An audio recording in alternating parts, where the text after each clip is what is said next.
Hello mga kol, welcome back sa ating YouTube channel, Sorpas TV. Sa bago lang sa ating channel, huwag niyo kalimutan like and subscribe. Then click na rin ang notification bell para laging updated sa ating mga susunod na video uploads kayo ito.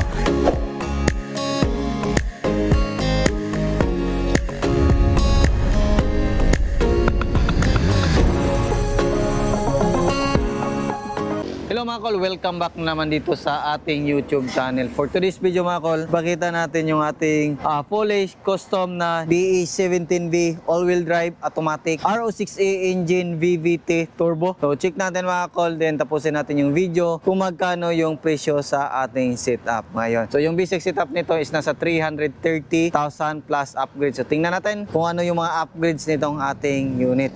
So makita natin dito yung ating headlight, for halogen po yung ating headlight mga kol. Then ito yung ating park light, then signal light. Meron tayong fog lamp dito. Ito yung design na napili ng ating customer. Then dito meron tayong customized na front bumper or bull bar dito na solid. Yan, makita natin, napaganda po ng ating pintura, naka wrinkle paint. Ayun. Then meron din tayong auxiliary lamp dito na nilagay sa request ng ating customer. Complete LTO registered po ito mga kol. Then meron tayong nilagay dito na ilaw. Ayan. So Suzuki emblem. So yan po yung mukha ng ating unit. Fully tinted po siya mga kol. Then high roof. Then dito makita natin sa gilid is meron siyang fender. Then naka mud truck yung ating gulong na tubeless. Then yung size dito is 14 inches na gulong mga kol, 185 R14. Ayan mo. Then fully undercut, lifted po yung unit natin mga kol. So lifted po ito ng 2 inches. So standard natin na lift up to mga kol. Then meron tayong nilagay dito na step board dito sa gilid niya. Yan po yung ating step board. Then sa itaas meron tayong Japan original na top load carrier. Yung ating side mirror is auto fold and retractable. Kompleto po siya sa rain visor. Sa gitna ng ating mga pintuan mga kol, kinulayan natin ng black para pag titingnan natin dito sa malayuan, parang buong salamin po siya titingnan mga kol. Ayan. Dito naman is brake drum. Yung ating likuran, naka coil spring. Ayan, lifted din. Then, dito naman tayo. Ayan. So dito meron tayong spoiler na nilagay. Then meron tayong premium na ladder na nilagay dito. Wiper.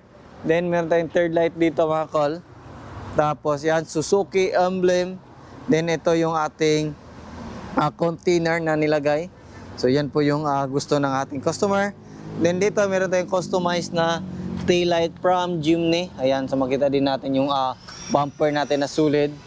Then kitang-kita din natin dito yung pintura na gamit natin. Naka-wrinkle paint po yan mga kol. Then Jimny yung taillight natin. Ayan, tingnan natin dito sa malayuan. Ayan, napaka-angas po ng unit natin mga kol. Yan. Customized by Dudong Lagan. Design talaga natin yan. Tayo yung unang nag-design ng mga ganyan mga kol. So far, wala pa naman nag-copy nito. Ayan, so yan po yung setup natin dito. Then meron tayong nilagay dito na heat light. Then ito yung camera natin. Dalawang camera yan sa stereo at saka sa dashcam natin. Ayan, napakaangas po ng bumper natin with tail light mga kol. Ayan, no? Ganda. So makita din natin dito sa ilalim is naka fully undercut po yan. Yan, meron din tayong spare tire dyan. Then makita natin dito meron tayong upuan dito, third set. Kasya po yung dalawa or isang tao, depende po sa laki. Magkabilaan po yan. Then brand new yung mating natin dito. Yan po yung mating natin. Bago na din yung ceiling natin. Then yan, meron tayong ilaw dito. Yun, no? So meron tayong extra mini fan. Yan po yung extra mini fan natin na nilagay. So ito yung request ng ating customer na dito sa pinakadulo natin ilagay. Ayan. So dito naman tayo.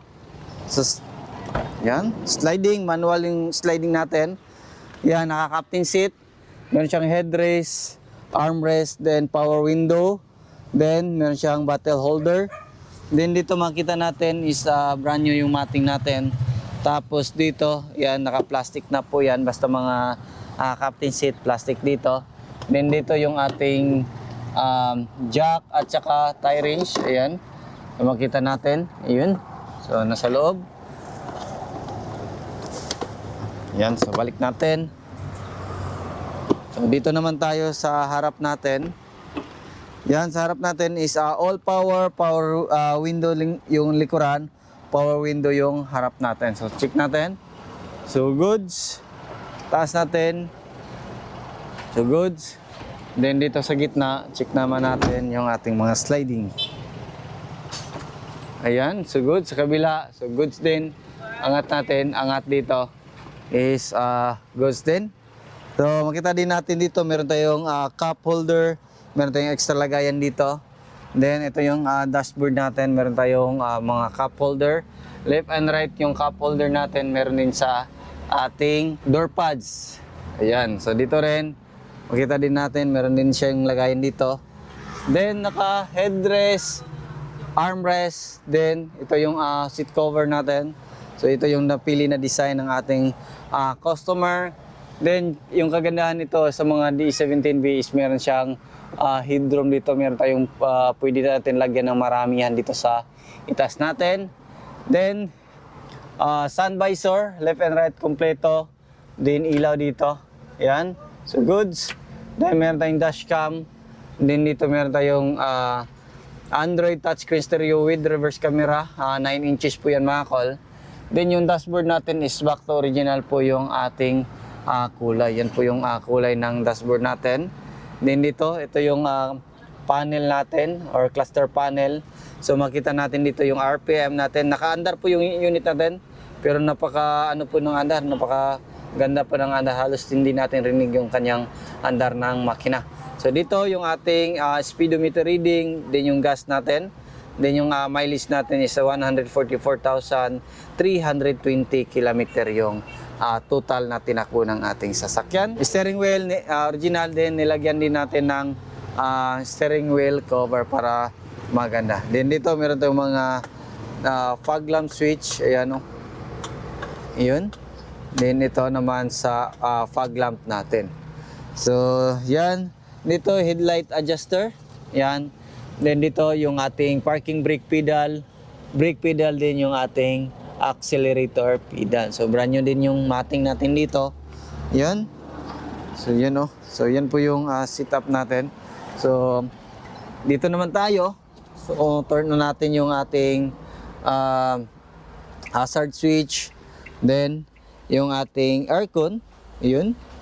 Then makita natin yung ating shifter, meron siyang overdrive dito. Ayan, function yung overdrive natin. Tapos dito is yung ating blower. Ayan, so thermostat sa aircon. Ito, adjust natin. Yun o, aircon natin. So goods na goods. Yun. So, yan po yung dashboard natin dito. Yan. So, check natin yung makina ng ating unit. Dito natin makikita. Tapos ito. So ito yung makina natin. Yung makina natin is RO6A engine VVT turbo 12 valve. Naka-timing chain na siya mga kol. Ayan, makita natin yung ating VVT solenoid. Yung injector natin isa, dalawa, tatlo. PCV valve. Then yung ating ignition coil nasa ilalim nito. Then yung ating turbo is yan po yung turbo natin.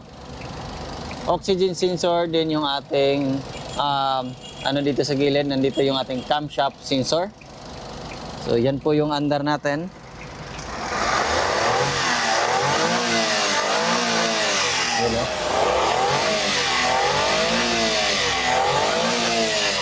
Yun. So slipin natin sa kabilang side, sa passenger side. Ito naman tayo. Tapos yun. So gas tank opener natin is nandito, goods. Ayan. Then makita natin dito yung ating alternator, aircon compressor, din yung ating engine oil. So goods, bagong change oil. Then ito yung ating ATF gauge. Dito tayo mag-check ng ating transmission fluid. Then ito yung ating main fuse box, air filter housing, din yung ating ECU. So yun oh, ganda. Yan. So check natin dito.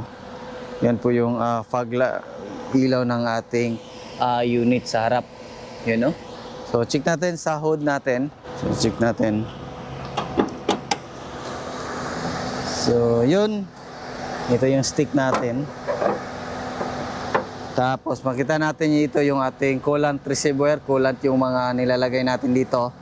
Then, yung ating brake fluid reservoir, windshield washer reservoir. So, yan po yung setup natin ngayon. So, coolant talaga yung mga nilagay natin sa ating unit para mas maganda yung cooling system ng ating unit. So, yun o. Ikutan natin yung unit natin. Yun, ganda. Yung dito sa likuran. So, goods. Diba? Ang ganda.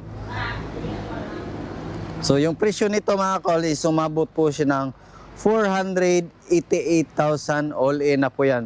So, yung basic setup nito, running condition na po, with mag wheels is nasa 330.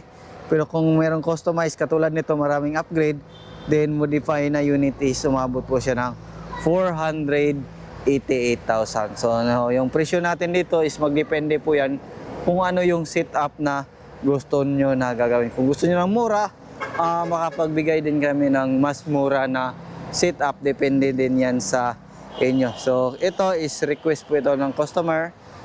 Pag order niya is naglatag kami ng presyo ng unit. Then, naglatag kami sa gusto niya na upgrade. So, yan po yung inabot. Kaya umabot siya ng 488,000. So, yan lang siguro yung aming vlog for today. Maraming salamat po sa iyong patuloy na pagsubaybay. Sa bago lang sa ating channel, huwag niyong kalimutan i-like, share, and subscribe. Then click na rin yung notification bell para updated kayo sa ating next video uploads kagaya ito. Ingat po mga kol and bye-bye. God bless po sa ating lahat.